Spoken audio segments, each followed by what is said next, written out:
and welcome to Lockdown Made Easy with the really cool team. I'm still on holidays, still touring around Ireland, but I realized that I do owe you one more episode on our math skills. I don't know if you remember.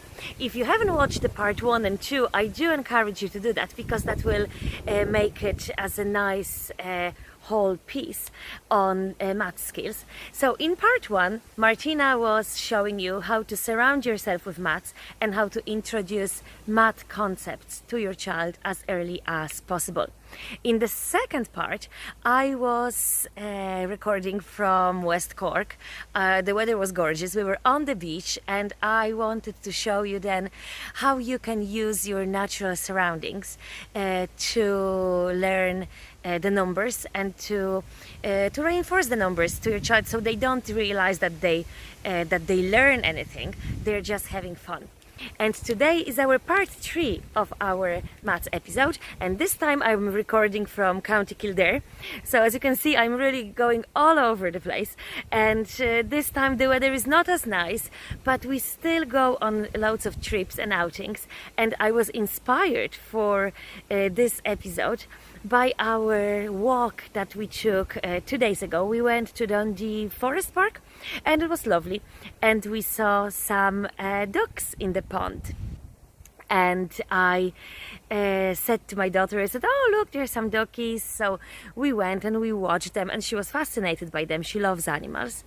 So like that we were counting the ducks in the pond, and then we spotted some feathers on the ground, and I thought, oh okay, the ducks, it's actually a good idea. There's this nursery rhyme that everybody knows, so let's collect some feathers and we will go from there. So what we did, you can have a look here. There she is picking up the little feathers, and when she's picking up the feathers, she's counting them, of course, or trying to count them anyway, and we count them together, and then we brought them home and we made some ducks. Have a look. So the idea of those videos is that we do something out of nothing. You don't have to have a fancy equipment, you don't have to have any advanced art skills or any other skills for that matter, but the kids are still enjoying the process of making those things. So because I'm on holidays, I don't have many things on hand.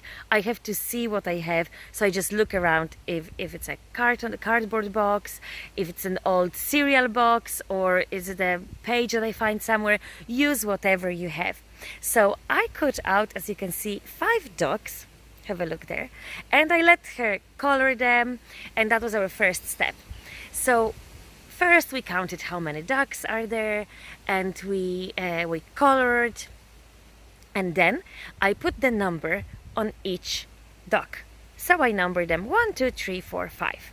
Okay, and the first activity was that the feathers that we collected, she had to put on those little ducks, but together, to go together with the numbers that are on them. So 1 feather on duck number 1, 2 feathers on duck number 2, and so on and so forth.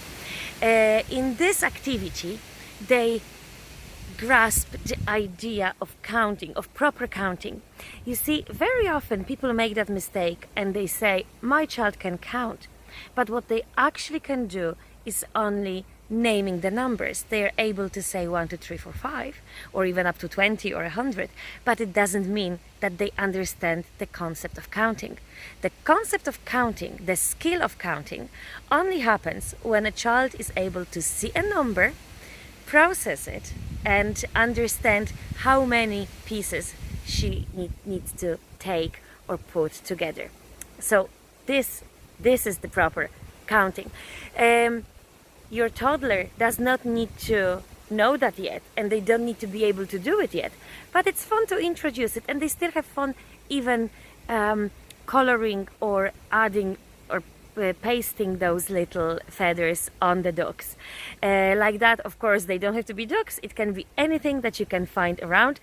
I was inspired by the ducks because we saw them in the pond. So then, of course, when we put all the feathers on all the ducks, we had to sing that nursery rhyme. And when you see the Five Little Ducks song, it's good to stop and show how the one duck is swimming away, and then there's four left, 3, 2, 1. Have a look. I've recorded that for you so you can watch. One day, over the hills and far away, Mommy Duck said quack, quack, quack, quack, and only 4 little ducks came back. Let's count how many ducks left. Let's count. 1, 2, 3, 4. 4. No, you leave that duck here. Let's sing about 4 ducks now. 4 little ducks went swimming one day over the hills and far away. Mommy Duck said quack, quack, quack, quack, and only 3 little ducks came back. Let's count how many ducks left. 1, 2, 3. 3 little ducks went swimming one day over the hills and far away. Mommy Duck said quack, quack, quack, quack, and only 2 little ducks came back. Let's count how many ducks left. 1, 2. 2 little ducks went swimming one day over the hills and far away. Mommy Duck said quack, quack, quack, quack, and only 1 little duck came back. How many ducks left? 1. Just 1. 1 little duck went swimming one day over the hills and far away. Mommy Duck said quack, quack, quack, quack, and no more little ducks came back. Yay! I hope you enjoy that.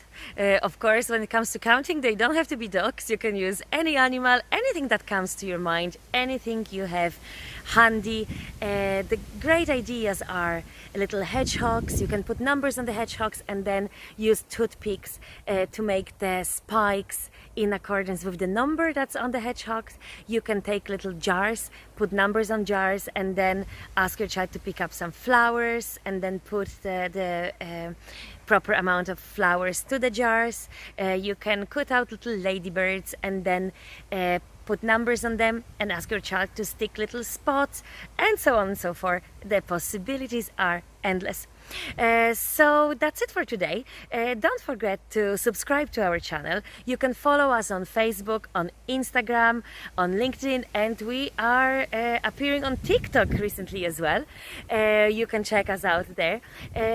Please visit our website www.reallycool.ie, and we do have a new blog as well that I write about surviving the summer with a toddler. I hope you enjoy all of that, and I will see you next week. Bye!